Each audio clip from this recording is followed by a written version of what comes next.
The beginning of this story seems tragically familiar, but what happened in the end was nothing short of astonishing. I think anybody in that situation, you gotta be scared out of your mind. The gangs are recruiting younger and younger these days. My mom doesn't like me going outside because she fears for my life. 13-year-olds on the street at 1 o'clock in the morning engaged in a gun battle. Kids in my community plan their funerals and not their futures. I want you to meet an amazing man, Father Greg Boyle. A single act of courage, risking his life. Rival gangs creating anarchy. We are in a war right now.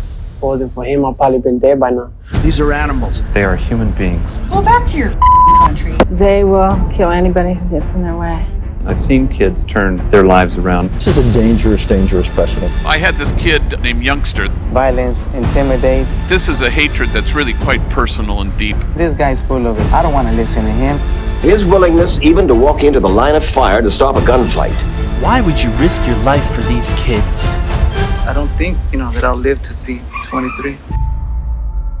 I had this kid, named Youngster. That was his gang name, a little tiny guy, and everybody called him Youngster. And he was like 13, and he'd be riding this bike in the projects. He always had a gun tucked into the front of his pants. He always wanted you to know that he had a gun tucked into the front of his pants. And once he vowed to me, I will never step foot in Homeboy Industries.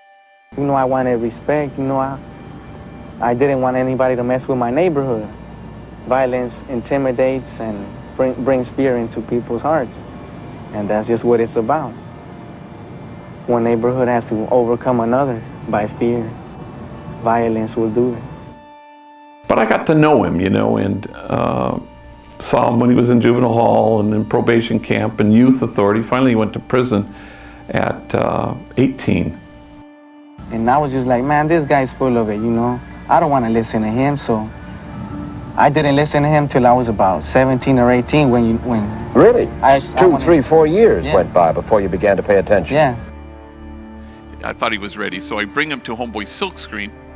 So I'm introducing him to his coworkers, and I'm watching him as he shakes hands with every single one, even enemies. He looks them straight in the eye.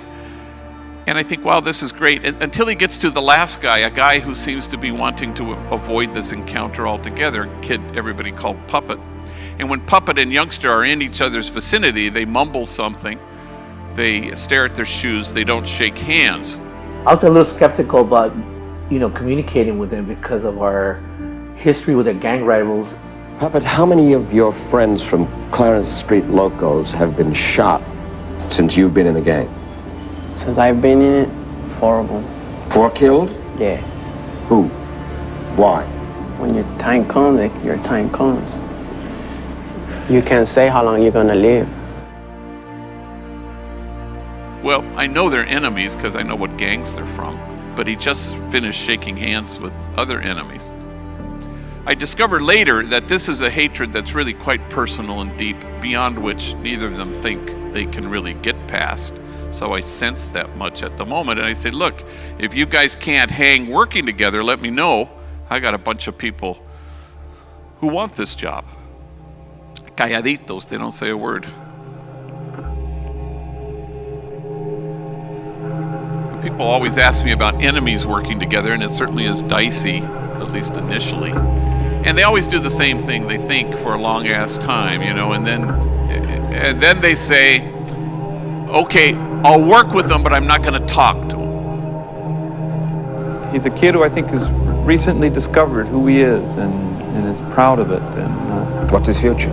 He's working at the moment, and he shows up every day and likes his paycheck and makes him feel good. And I hope that, he'll move on, get an apartment and get on with his life.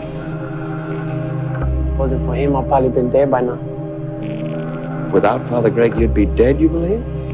A lot of us would have been dead without him. Really? Why? What does he do? He's trying to tell us that there's another person inside of us, that we're not all just gangbangers.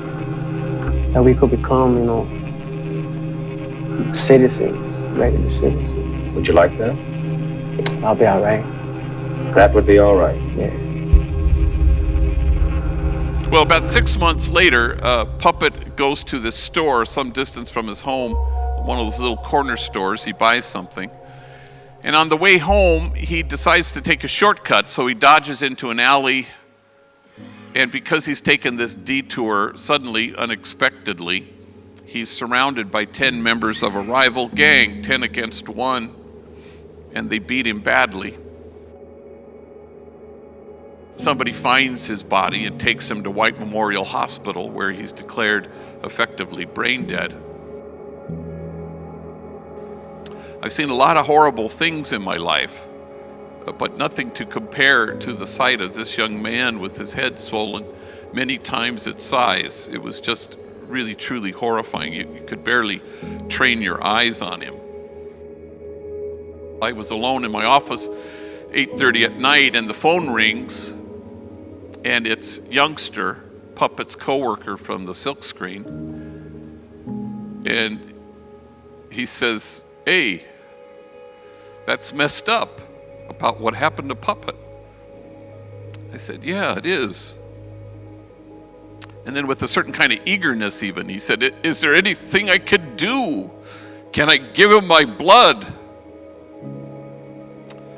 And we both fall silent under the weight of it, until finally he breaks the silence, choking back his tears, and he says with great deliberation, "He was not my enemy. He was my friend. We worked together."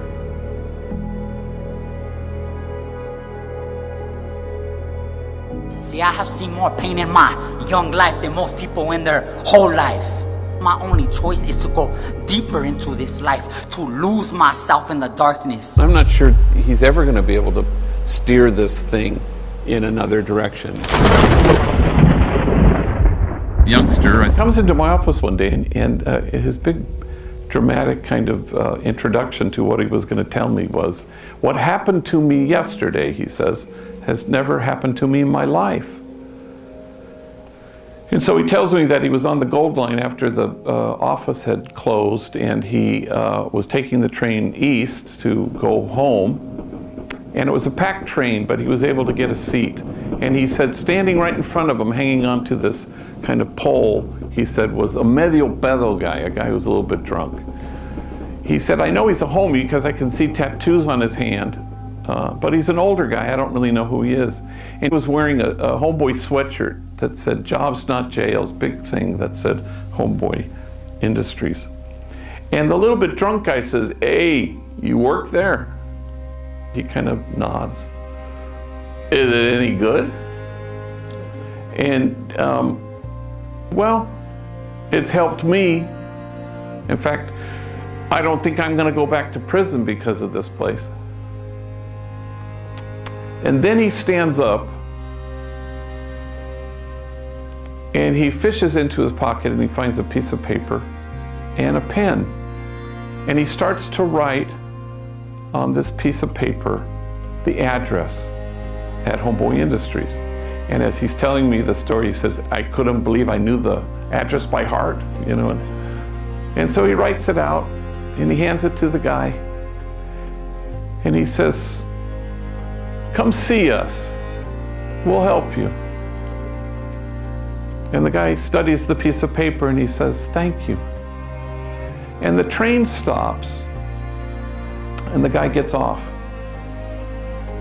And then you can tell he's starting to feel the emotion, and he says, "What happened to me next has never happened to me in my life. Everyone on the train was looking at me.